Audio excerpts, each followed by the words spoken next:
بہار شریعت۔ الحمدللہ رب العالمین والصلاة والسلام علی سید الانبیاء والمرسلین۔ ناظرین کرام السلام علیکم ورحمۃ اللہ وبرکاتہ۔ میں ہوں آپ کا میزبان حافظ محمد طاہر قادری، اور آپ دیکھ رہے ہیں آپ کا میرا پسندیدہ پروگرام IDS بہار شریعت، جس میں ہم فقہی مسائل جانتے ہیں۔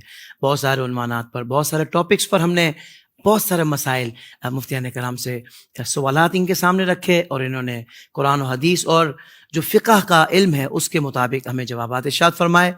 ناظرین کرام، آج ہماری خوش نصیبی ہمارے ساتھ ایک مرتبہ پھر ہم سب کے پسندیدہ مفتی مدنی رضا صاحب تشریف فرما ہے۔ السلام علیکم ورحمۃ اللہ وبرکاتہ۔ وعلیکم السلام ورحمۃ اللہ۔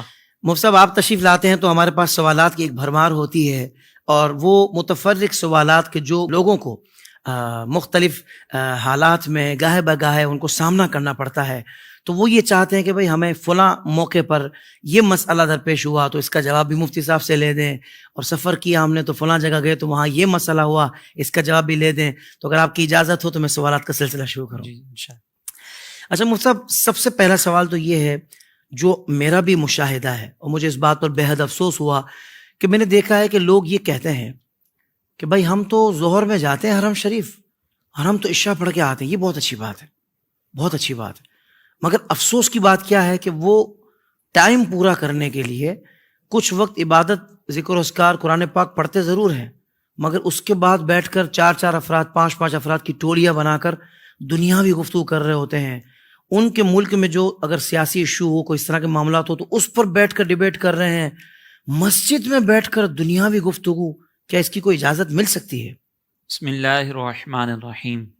لیکن مسجد میں بیٹھ کر دنیاوی گفتگو یہ ہمارے اعمال کو برباد کر دیتی ہے۔ اللہ اکبر۔ ایک مرتبہ نبی مکرم صلی اللہ علیہ وسلم نے دیکھا کہ ایک شخص جو ہے وہ مسجد میں اپنی گم شدہ چیز کو تلاش کر رہے ہیں۔ صحیح۔ تو سرکار علیہ الصلوۃ والسلام نے ان کے لیے دعائے ضرر فرمائی کہ اللہ تعالیٰ تمہاری چیز تمہیں نہ ملے، کہ مساجد اس لیے نہیں بنائی گئی۔ تو اس سے علماء نے اصول یہ اخذ کیا کہ مساجد کے اندر وہی کام ہوگا جس کے مقصد کے لیے مسجدیں بنی گئی ہیں۔ صحیح۔ جیسے ذکر و اذکار ہے، اسی طریقے سے قرآن مجید کی تلاوت ہے، نماز کی ادائیگی ہے، یہ سارے امور جو ہیں وہ مسجد کے اندر ہوں گے۔ اس کے علاوہ جو دنیاوی امور ہیں وہ مسجد میں ہم نہیں کر سکتے۔ بالکل صحیح۔ یعنی کوئی بھی ایسی چیز کہ جو ہمیں اللہ تبارک و تعالیٰ کی یاد سے غافل کرنے والی ہو وہ مسجد میں کرنا منع ہے۔ ہمارے یہاں پر عموماً جیسے آپ نے ذکر کیا کہ سیاسی گفتگو وغیرہ بھی کی جاتی ہے اس میں، اور سیاست پر بہت زیادہ تبصرے ہوتے ہیں۔ تو اب اور اس میں ضمناً بعض لوگ یہ بھی سوال کرتے ہیں کہ مسجد میں بیٹھ کر سیاسی بیانات کرنا کیسا، یہ ساری چیزیں بھی شامل ہوتی ہیں۔ تو دیکھیں، سیاست کے بارے میں بطور خاص اگر میں ذکر کروں نا، تو نبی کریم علیہ الصلوۃ والسلام نے ارشاد فرمایا کہ بنی اسرائیل کے جو انبیاء تھے وہ سیاست کیا کرتے تھے۔ ان میں سے جب کوئی ایک نبی اس دنیا سے رخصت ہوتے تو دوسرے نبی تشریف لاتے۔ تو یہ سیاست کرنا یہ بنی اسرائیل کے انبیاء علیہم السلام کا طریقہ ہے۔ لیکن یہ وہ سیاست ہے کہ جو سیاست ہمارے معاشرے کی اصلاح کے لیے ہو، سیاست کا یہ بنیادی مقصد ہوتا ہے۔ لیکن اگر ایک ایسی سیاست ہے جس کے بارے میں علامہ اقبال نے یہ کہا کہ جلال بادشاہی ہو یا جمہوری تماشا، جدا ہو سیاست سے، جدا ہو دین سیاست سے تو رہ جاتی ہے چنگیزی۔ اس کا مطلب پھر یہ ہوتا ہے کہ جب آپ سیاست سے دین کو نکال دیں گے نا، تو پھر وہ ہمارے یہاں پر جس طرح کی سیاست آج چل رہی ہے، الزام تراشی، غیبتیں، کسی کے اوپر بہتان لگانا، اس سیاسی گفتگو کی اجازت نہیں مسجد کے اندر۔ نہیں، ٹھیک۔ اگر آپ واقعی اصلاح کرنا چاہتے ہیں تو وہ مسجد میں کر سکتے ہیں، کیونکہ ہماری مساجد جو ایک یونیورسٹی کا درجہ بھی رکھتی ہیں۔ کیا کہنا ہے؟ تو مساجد کے اندر اگر کوئی ایسا پیغام دیا جا رہا ہے جو دین کی ترویج و اشاعت کے لیے ہو، چاہے وہ پھر سیاست کے نام پر ہو، لیکن جائز سیاست کے نام پر، تو اس میں کوئی حرج نہیں ہے۔ لیکن جو ہماری مروجہ سیاست ہے کہ اس حکمران کو کہا برا، اس پارٹی کے لیڈر کو کہا برا، اس کی اجازت نہیں ہوگی۔ نہیں اس کی۔ اچھا، وہ کال آ گئی گھر سے یا کسی دکان سے، کام سے، اب اس میں ساری ڈیٹیل کی جا رہی ہے کہ اس کا کیا ہوا، اس سودے کا کیا ہوا، وہ جو میں کر کے آیا تھا، اب مسجد میں بیٹھے ہوئے ہیں اور یہ گفتگو چل رہی ہے۔ ایک تو یہ معاملہ دیکھا مفتی صاحب، اور پھر ہم نے نوجوانوں کو وہاں پر دیکھا، چاہے ان کا تعلق عرب سے ہو یا کسی اور ملک سے ہو، گیمیں کھیل رہے ہوتے ہیں سوشل میڈیا پہ، ٹک ٹاک، اور مطلب نظر پڑ جاتے تو بندہ حیران رہ جاتا ہے اور کہاں پہ جاتا ہے کہ یار اس جگہ بیٹھ کر بھی یہ خیال نہیں ہے کہ ہم کس جگہ بیٹھے ہیں۔ دیکھیں، یہ جب انسان کسی مذہبی چیز کو یا کوئی ایسی معاملات ہوں کہ جو جس کا تعلق مذہب سے اس کو صرف انٹرٹینمنٹ سمجھ لے اور رسم سمجھ لے نا، تو پھر یہ امور ادا کر رہا ہوتا ہے۔ مسجد نبوی میں جانا بہت برکت کا باعث ہے، لیکن اگر اس مسجد کی بے ادبی ہوگی نا تو پھر گناہ بھی اتنا ہی بڑا ہے، کیونکہ یہ کوئی عام مقام و مرتبہ نہیں ہے.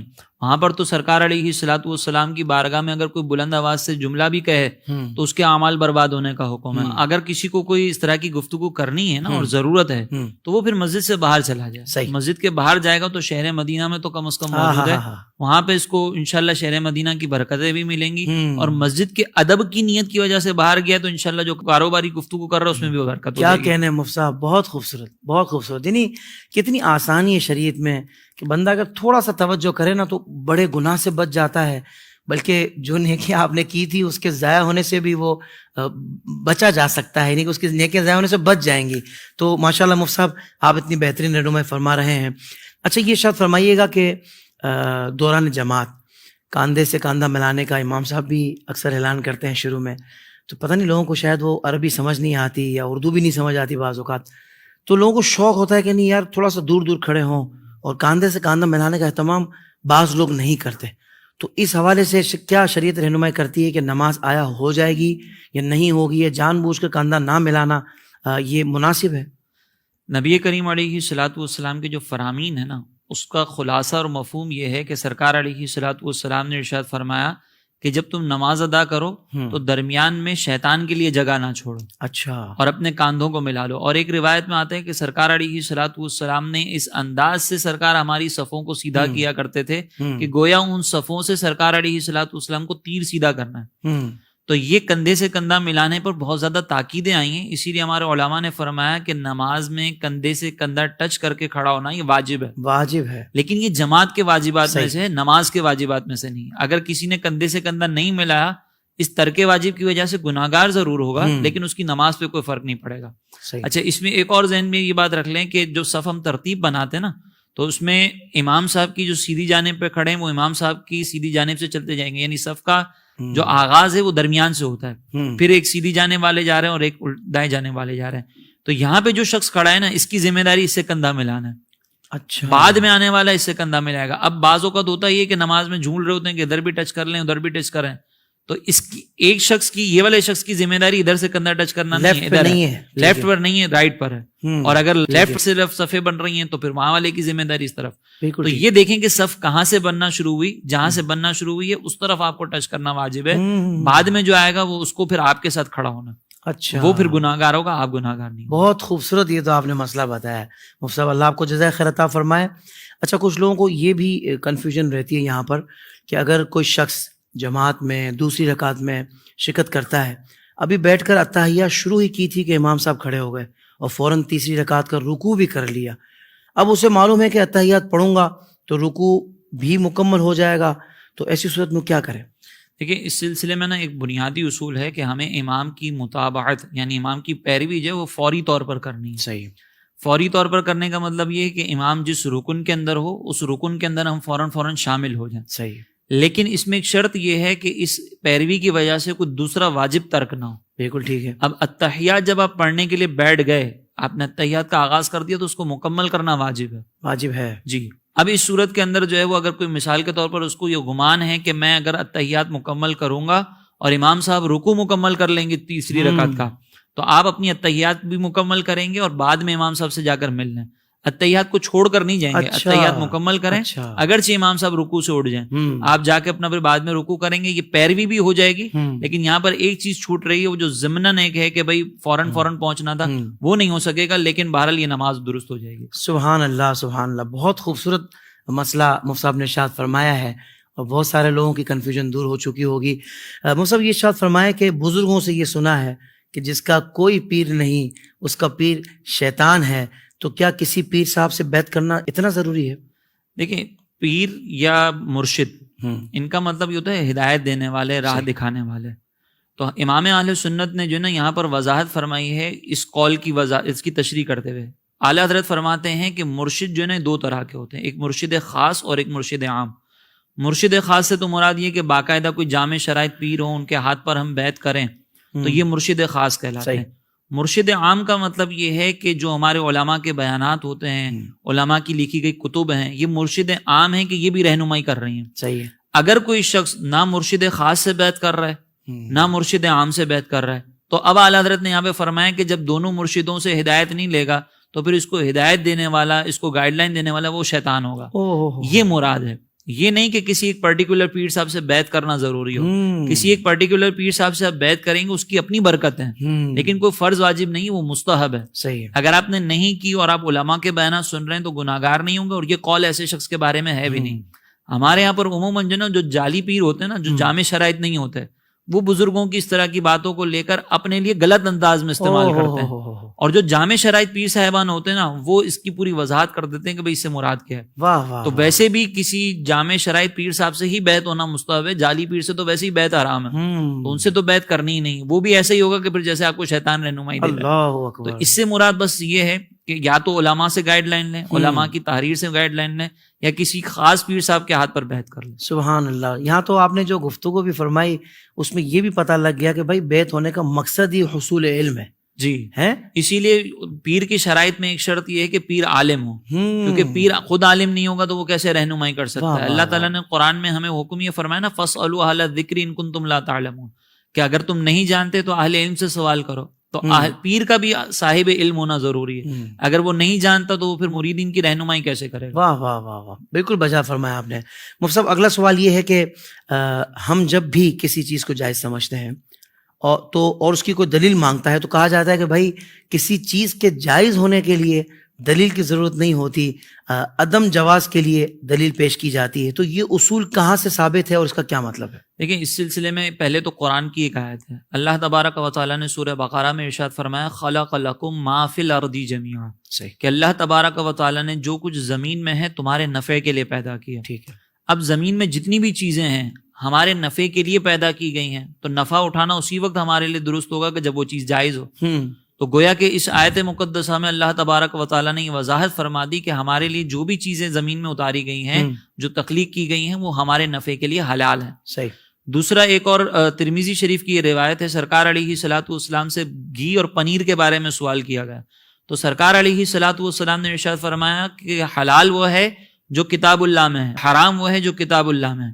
اور پھر جو ان دونوں کے درمیان ہے، وما سقط عنہ، جس سے اللہ اور اس کے رسول نے سکوت فرما لیا، تو یہ ان چیزوں میں ہے جن سے درگزر کر دیا گیا، یعنی پھر ان کا استعمال جائز ہے. صحیح. تو یہاں پہ آپ یہ دیکھیں کہ سرکار علیہ الصلوۃ والسلام نے فرمایا کہ حلال بھی کتاب میں ہے، حرام بھی کتاب میں ہے، اور جس کا ذکر نہیں کیا گیا وہ تمہارے لیے معاف ہے، یعنی تم ان کو استعمال کر سکتے ہو. واہ واہ واہ. اسی طرح قرآن کا اسلوب دیکھیں نا، تو قرآن نے محرمات کا بیان فرمایا، یعنی حرام عورتیں کون ہیں ان کے بارے میں تذکرہ کیا. پھر اس کے بعد اللہ تبارک و تعالیٰ نے فرمایا کہ یہ عورتیں حرام ہیں، یعنی خالہ بہنیں یہ ساری چیزیں. اور پھر اس کے بعد فرمایا کہ اس کے علاوہ جو ہے نا وہ تمہارے لیے حلال ہے، ما وراء ذالکم، یہ تمہارے لیے حلال کر دی گئی. یہاں پر ایک اور چیز بس میں ذکر کر دیتا ہوں کہ جب صحابہ کرام کے دور میں شراب کو حرام کیا گیا تو پہلے چونکہ اس کی ممانعت نہیں تھی، تو جنہوں نے اس سے پہلے پی تو بعض جو ہے نا وہ پریشان ہو گئے صحابہ کرام کہ یا رسول اللہ ہم سے پہلے جو لوگ اس دنیا سے رخصت ہو گئے ان کے بارے میں کیا حکم ہوگا. تو سرکار علیہ السلام نے فرمایا ان کی بخشش ہو جائے گی، کیونکہ اس وقت تک یہ حکم نازل نہیں ہوا تھا. تو جب تک احکام کا نزول نہ ہو، جب تک کسی چیز کو منع نہ کیا جائے، کوئی استعمال کر رہا ہے تو وہ گناہگار نہیں ہوگا. اور جو قرآن اور حدیث میں حرام ہے بس وہی حرام ہے، اپنی مرضی سے ہم کسی کو حرام نہیں کہہ سکتے. صحیح. بہت خوبصورت آپ نے بات ارشاد فرمائی. مفتی صاحب یہ ارشاد فرمائی کہ بہت سارے لوگ جب علماء پر تنقید کرتے ہیں تو وہ اس طرح کی بات کرتے ہیں، اس طرح کا اعتراض کرتے ہیں کہ علماء ٹیکنالوجی کی مخالفت کرتے ہیں جس کی وجہ سے ہم ترقی نہیں کر سکتے، یہ لوگ ہماری ترقی کی راہ میں رکاوٹ ہیں. تو کیا یہ بات درست ہے؟ دیکھیں اس میں درست اس لیے نہیں ہے یہ بات کیونکہ علماء جس چیز کی مخالفت کرتے ہیں نا، یا جس چیز کے بارے میں ممانعت کرتے ہیں، وہ چیز اسلام سے ٹکراتی ہے تب منع کرتے ہیں. صحیح. پہلے بنیادی طور پر جب تک ہم یہ نہیں سمجھیں گے نا کہ سائنس کا مقصد کیا ہے، تب تک ہم اس اعتراض کا جواب بھی نہیں سمجھ سکیں گے. بہت اچھا. سائنس کا کام یہ ہے کہ سائنس جو اللہ تبارک و تعالیٰ نے چیزیں تخلیق فرمائی ہیں نا، اس کو دریافت کر کے لوگوں کو بتا دے کہ بھئی یہ اللہ تعالیٰ نے تخلیق فرمایا ہے اور یہ ہم نے دریافت کر لیا. اگر یہ دریافت کرنا لوگوں کی فلاح کے لیے سلسلے میں معاون ہو تو پھر یہ مستحب ہے کہ آپ نے، کیونکہ کائنات میں غور و تفکر کرنے کا تو خود اللہ تبارک و تعالیٰ نے حکم دیا. سبحان اللہ. دوسری بات پھر یہ سمجھیں کہ سائنس کی جتنی بھی تحقیقات ہوتی ہیں نا، وہ ایسا نہیں ہوتا کہ خود جا کے سائنسدان نے مشاہدہ کیا ہو، بلکہ وہ تجربات ہوتے ہیں، ایک زن ہوتا ہے، 100% یقین ان کو بھی نہیں ہوتا. اسی لیے سائنس کی تحقیق چینج ہوتی رہتی ہے. لیکن اللہ اور اس کے رسول کے احکامات کے اندر سائنس سے زیادہ یقین ہوتا ہے ہمیں. کیا بات ہے کہ جو اللہ نے فرما دیا، جو رسول نے فرما دیا، وہ یقینی ہے، وہی حقیقت ہے. اب سائنس ہی کہتی ہے کہ بھئی ہمیں آسمان کے وجود کا کوئی تصور ہی نہیں ملتا، ہمیں پتہ ہی نہیں چلا کہ آسمان ہے یا نہیں. اب یہ ٹیکنالوجی کے ذریعے انہوں نے معلوم کیا ہے کہ آسمان کا وجود نہیں ہے، لیکن قرآن اور حدیث میں آسمان کے وجود کا ذکر ہے. تو اب تو ہم یہاں پہ سائنس کا رد کریں گے نا. اسی طریقے سے اگر مثال کے طور پر سائنس جو ہے وہ اللہ کے وجود کا ہی انکار کرتی ہوئی نظر آ رہی ہو، ٹیکنالوجی کے ذریعے آپ یہ کہیں کہ بھئی ہم نے ٹیکنالوجی سے معلوم کیا ہے کہ خدا کا کوئی وجود ہی نہیں ہے، ہمیں تو آج تک نہیں ملا، تو پھر ہم اس سائنس کا تو رد کریں گے نا، اس ٹیکنالوجی کا تو رد کریں گے نا. ایسے ہی وہ ٹیکنالوجی جو قرآن اور حدیث کے حکم کو اڑا رہی ہو، ختم کر رہی ہو، جیسے آج کے دور میں کہا جاتا ہے کہ بھائی آپ دوربین سے چاند کو کیوں نہیں دیکھ لیتے، آپ اتنے سارے آلات جو ہیں وہ اتنے سارے اکوپمنٹس ایجاد ہو چکے ہیں، آپ اس سے چاند کو دیکھ لیں، آپ ایک ایپلیکیشن بنا لیں، چاند آپ کو پتہ چل جائے گا. ان چیزوں سے چاند کے وجود کا پتہ چلے گا، چاند کی رویت کا نہیں پتہ چلتا. اگر ہم چاند کے وجود کو ان چیزوں سے معلوم کر لیں تو رویت کا جو حکم سرکار علیہ السلام نے فرمایا نا وہ فوت ہو رہا ہے. تو ہم اس ٹیکنالوجی کی وجہ سے اللہ اور اس کے رسول کے احکامات کو فوت نہیں کریں گے، ہم رویت پر ہی چلیں گے.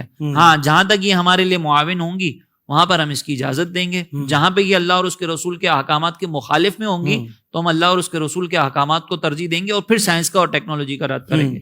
تو مطلقاً کوئی بھی رد نہیں کرتا.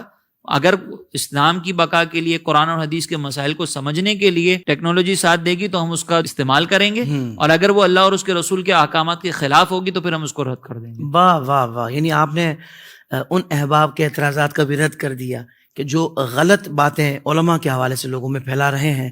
ماشاءاللہ. اور ایک مسلمان سمجھتا ہے مفتی صاحب کہ اللہ اس کے رسول کا جو حکم ہے وہ ہر لحاظ سے مقدم ہے، ایسا ہی باقی سب چیزیں اس کے بعد ہیں. سب سے پہلے اللہ اس کے رسول کیا فرماتے ہیں ہم نے اسی کو دیکھنا ہے اور اسی معیار پہ سب کو ٹٹولنا ہے. ہم سائنس کو قرآن اور حدیث کے تابع کریں گے، قرآن اور حدیث کو سائنس کے تابع نہیں واہ کریں گے. واہ واہ واہ واہ. اب کسی کو قرآن و حدیث کی معلومات ہی نہ ہو اور اپنے جہل کی بنیاد پر اگر وہ اس طرح کی باتیں کرتا ہے تو میں سمجھتا ہوں اس کو پڑھنے کی ضرورت ایسے کو پھر جاہل مرکب کہتے ہیں. جاہل مرکب اس کا مطلب یہ ہوتا ہے کہ جس کو اپنی جہالت کے بارے میں نہیں پتا ہو کہ وہ جاہل ہے. اللہ اکبر اللہ اکبر. کیا کہنے مفتی صاحب ماشاءاللہ. اچھا بہت تیزی سے میں ایک سوال پوچھنا چاہ رہا تھا چونکہ ہمارے پروگرام کا وقت مکمل ہو رہا ہے یہاں پر، کہ میسیج پر لوگ جو ہے نا وہ ٹائپ کر کے سلام لکھتے ہیں اور بعض اوقات وائس میسیج میں بھی کرتے ہیں، تو بہت سارے اس طرح کے میسیجز آتے ہیں، تو کیا ان کا جواب دینا بھی ضروری ہوتا ہے؟ کیونکہ بعض اوقات اتنے زیادہ ہوتے ہیں، یعنی عید مبارک بھی کہنا ہے تو اوپر پہلے سلام لکھا ہوا ہے، پھر عید مبارک اور ایک جو فارورڈ میسیج ہوتا ہے نا وہ اس کی بھرمار ہوتی ہے. تو ایسی صورت میں کیا واجب ہے جواب دینا؟ سلام کے جواب کا جو واجب ہے نا وہ سلام تحیت اگر ہونا تو اس کا جواب دینا واجب ہے. سلام تحیت کا مطلب یہ ہوتا ہے کہ باقاعدہ کوئی آپ سے ملاقات کے لیے آیا ہے، صحیح، یا کوئی مقصد بات آپ سے کرنا چاہ رہا ہے اور اس نے آپ کو سلام کیا ہے تو پھر اس کا جواب دینا واجب ہوتا ہے. اب جیسے عید مبارک کا ہے، جمعہ مبارک کا میسیج ہے، ساتھ میں اوپر سلام لکھ دیا تو اس کا جواب دینا واجب نہیں ہے. دوسری بات یہ جو جواب دینا واجب ہے نا، اگر تحریری کسی نے سلام لکھا ہے تو اس کا اگر کسی نے قولی جواب دے دیا نا کہ سلام لکھا ہوا ہے، اپنا السلام علیکم پڑھا اور آپ نے وعلیکم السلام کہہ دیا تو یہ جواب ہو جائے گا. ہو گیا. تحریری جواب صرف اس لیے دیا جاتا ہے کہ سامنے والا اگر اتنی معلومات نہیں رکھتا تو بدگمانی میں مبتلا نہ ہو، لیکن اگر کوئی نہیں دے گا اور اس نے زبان سے جواب دے دیا تو جواب ہو جائے گا. بالکل. اور صرف سلام لکھا ہے تو اس کا بھی جواب ویسے ہی دینا ہوگا، اور سلام کے جواب میں سلام بھی لکھ سکتے ہیں. صحیح. وعلیکم السلام پورا ضروری نہیں ہے کہ آپ وہ لکھیں. تو یہ اگر اتنے سارے میسیجز ہوں تو اس میں یہ دیکھ لیں کہ تحیت والا کون سا ہے جو با مقصد گفتگو کرنے والا ہے، اس کا جواب دے دیں. وہ بھی اگر تحریری دینا چاہیں تو، ورنہ قولی جواب دے دیں، واجب ادا ہو جائے گا. بالکل ٹھیک ہے. مفتی صاحب آپ کا بہت شکریہ، اور دوبارہ آپ کے ساتھ انشاءاللہ نشست ہوگی. بہت سارے سوالات رہتے ہیں جو میں نے آپ سے پوچھنے ہیں. ناظرین کرام، آپ کو بھی کوئی مسئلہ درپیش ہے تو ہماری اسکرین پر نمبرز آ رہے ہیں، جلدی سے آپ اپنا مسئلہ اس میسیج کو ٹائپ کیجئے اور ہمیں فارورڈ کر دیجئے. انشاءاللہ عز و جل اللہ نے چاہا تو وہ مسئلہ ہم مفتی صاحب کے سامنے رکھیں گے اور اس کا بھی جواب لے کر آپ کے سامنے پیش کریں گے. اللہ تبارک و تعالی ہمیں عمل کی توفیق عطا فرمائے. ہم اگلے ایپیسوڈ میں دیگر سوالات کے ساتھ ایک مرتبہ پھر یہ بزم سجائیں گے. IDS بہار شریعت ہمارے یوٹیوب چینل کو سبسکرائب کر لیجئے، نوٹیفیکیشن بیل آئیکن کو پریس کر لیجئے، اور اپنے قرب و جوار کے جو لوگ ہیں وہ بھی پریشان رہتے ہوں گے تو کسی کی پریشانی کو دور کرنا کتنی اچھی بات ہے نا. اور وہ بھی کوئی دینی پریشانی ہو، کوئی کسی مسئلے کی وجہ سے پریشان ہو، اس کا حل اس کو یعنی جو قرآن و حدیث کی روشنی میں بیان کیا گیا ہے وہ بتانا کتنی اچھی بات ہے. تو ہمارے اس چینل کو آپ فارورڈ بھی کر دیجئے، دوست احباب میں اس کو شیئر بھی کر دیجئے. انشاءاللہ آپ کو اس کی بھی برکات ملیں گی. اگلے پروگرام تک کے لیے اجازت، انشاءاللہ پھر آپ سے ملاقات ہوگی. السلام علیکم ورحمۃ اللہ وبرکاتہ.